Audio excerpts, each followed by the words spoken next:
손흥민이 10라운드 만에 8골을 넣어버리는 기염을 토하면서 토트넘도 승리하고 2위 맨시티와 승점 5점 차이로 벌리면서 선두 질주를 하게 되었습니다.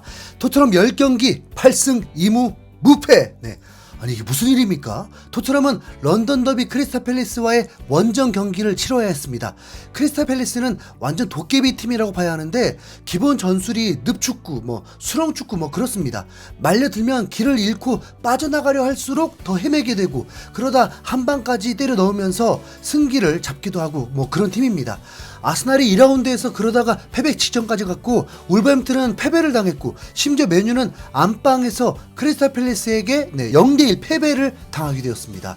500번째 리그 경기를 치르는 호지슨 감독은 크리스탈 팰리스의 잔류를 목표로 이런 극단적 전술을 쓰는데 이 늪을 뚫고 헤쳐나온 토트넘, 그 선봉장도 역시 주장단이었습니다. 지금부터 토트넘이 어떻게 이 늪을 뚫고 나왔는지 전해드리도록 하겠습니다. 경기 1시간 전 라인업이 뜬 순간 불안한 기운이 돌았습니다. 현재 베스트 라인업 모든 선수가 소중하고 꼭 필요한데 우도기가 라인업에서 제외가 되었고 그 자리를 벤 데이비스를 투입시켰습니다. 우도기가 부상까지는 아니고 피로 누적으로 쉰 거예요. 벤 데이비스는 스타일이 확 다르죠. 그럼 엔지 감독 전술이 제대로 이루어질 수 있을지 의문이 생길 수밖에 없습니다. 비카리 골키퍼를 필두로 페드로 포로, 이먼 로메로, 반민재 판더벤, 벤 데이비스, 비수마, 소니 동생 사르, 원정 킬러 메디슨, 이젠 안녕 쿠루셉스키 샬리송, 그리고 토트넘의 히어로 손흥민이 선발 출전하게 되었습니다. 전반전은 경기 내용은 그냥 삭제하도록 하겠습니다. 점유율 73%에도 불구하고 유효슈팅은 아예 없었고 손흥민도 슈팅 하나 없이 스프린트 하나 없이 충전만 하면서 전반전을 마치게 되었습니다. 토트넘은 크리스탈 팰리스보다 패스가 3배 정도 됐는데 중앙지역은 아예 막혀서 뚫을 엄두도 못 내고 양 사이드에서 해결해 보려 했지만 히샬리송과 클루셉스키가 딱 실력만큼만 보이다 보니까 제대로 진행이 되지 않았습니다. 오히려 27% 점유율에도 크리스탈 팰리스는 슈팅을 8개를 했고 유효슈팅도 2번이 있었습니다. 비카르의 선방이 아니었으면 끔찍한 경기가 될 뻔하기도 했습니다. 전반전에 정말 눈부신 활약은 반민재와 로메로였습니다. 특히 반더벤은 정말 슈퍼맨 같지 않나요? 외모, 몸매, 스피드, 터프함 정말 완벽한 센터백이었습니다. 특히 역습을 당할 때 상대 공격수를 추월한 스피드와 커트는 김민재를 보는 듯 했습니다. 크리스탈 팰리스의 감독 76세 어르신은 인자한 이미지와 다르게 새끼들에게 어떤 주문을 한 건지 전술적 압박이 아니라 토트넘 선수들을 어떻게 해서든 실려가게 만들려는 작전으로 거친 파울을 일삼았습니다. 그런데 이게 또 문제가 생겨요. 주심이 경기장에 카드를 깜빡하고 안 들고 나온 건지 주심이 보는 바로 앞에서 반더벤을 걷어차버렸는데도 카드를 꺼내지 않았습니다. 그러니까 크리스탈 팰리스는 심판 성향을 읽고 계속 과격하고 그렇다고 현재 맨시티급이 된 토트넘이 같이 덤볐다가는 경고 누적 문제부터 부상 이탈까지 토트넘만 손해기 때문에 버텨야 했습니다. 그러다 보니 이 늪에서 완전 고립되었고 전반전을 마치게 된 거죠. 전반전 평점만 봐도 수비 쪽에만 평점이 좋죠. 토트넘은 특단의 조치를 취하지 않으면 그냥 또 행운만 바라는 경기를 치러야 했습니다. 토트넘은 이미 약점이 드러났죠. 내려앉은 팀에게 더 고전한다. 셰필드와의 경기 기적으로 승리한 거고 루턴타운에게도 고작 1득점으로 승리하였고 크리스탈 팰리스도 비슷합니다. 다행히 후반전에 엔지 감독은 조치를 취합니다. 약골 벤 데이비스를 빼고 무늬만 월클, 에메르송이 투입되게 됩니다.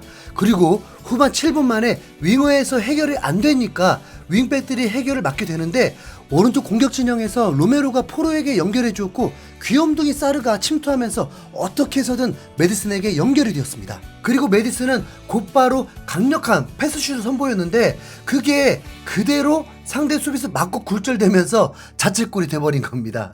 조금 민망하기도 하지만 누가 토트넘을 이길 수 있겠어요? 하늘이 돕고 있는데 늪에서 헤쳐나올 수 있도록 주인장이 열어준 골이 되었습니다. 크리스탈 팰리스의 계획이 완전히 깨지는 순간이었습니다. 이 팀은 한 가지만 잘하다 보니까 그냥 1점 차로 패배하던가 공격 전술을 바꿔서 대량 실점하던가 이것만 남은 상황인 거예요. 정말 실제로 자책골 이후에 토트넘은 본래의 경기력을 회복하면서 즐겁게 축구를 시작하게 되었습니다. 3선에서부터 상대가 라인을 올리는 걸 유도하고 반 놀리듯 경기를 풀어나갔고, 크리스탈 팰리스는 간격이 벌어지면서 공간이 생기면서 토트넘이 기회를 만들고 손흥민도 활기차게 움직였습니다.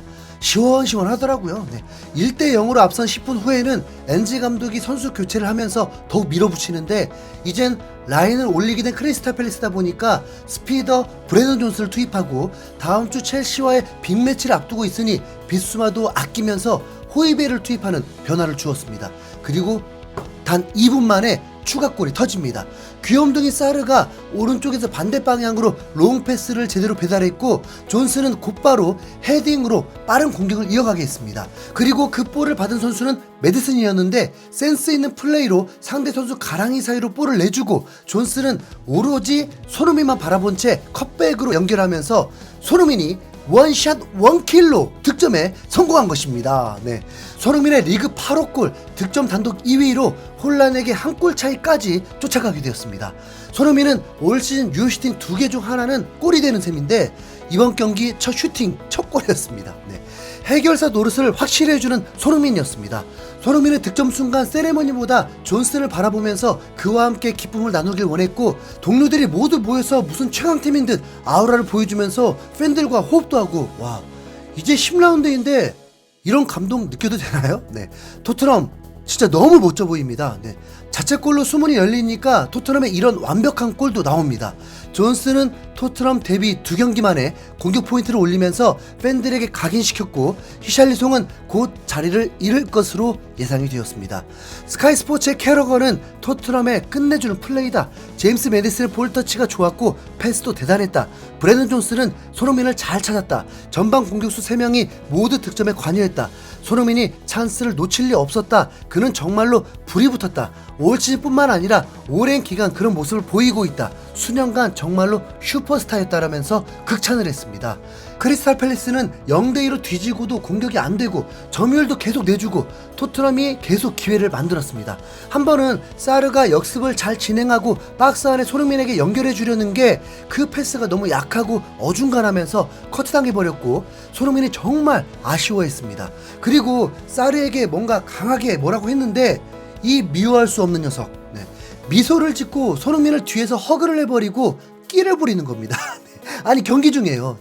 이게 현재 토트넘의 분위기입니다. 거기다 토트넘이 더 강해지고 있다는 걸 엔지 감독이 선전포고하듯 선보입니다. 바로 벤탄쿠르가 89분에 투입되었습니다.